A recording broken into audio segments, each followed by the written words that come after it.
Impanamnama ti National Bureau of Investigation an naingot ti patpatumpalda a surveillance, investigation, strategic planning, ken close interagency collaboration tapno amin a kaso ket agbaligi.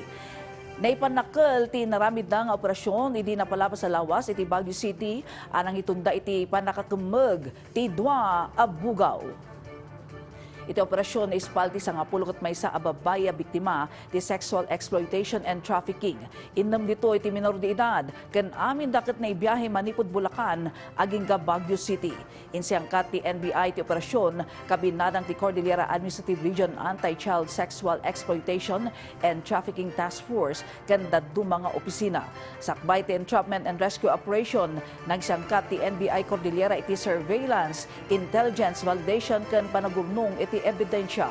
Sugon iti NBI inilog ni alias Rose dagiti biktima iti hotel ken inyam amuna dagitoy kadagiti undercover agents nagpamarang a customer. Dagos daytoy ang nakemmeg kalpasan nga inawat na ti bayad para kadagiti biktima para iti sexual intercourse. May samat a lalaki ang maatap a kakunsabos na ang nabigbig iti alias Jivan ti nakemmeg iti lobby ti hotel.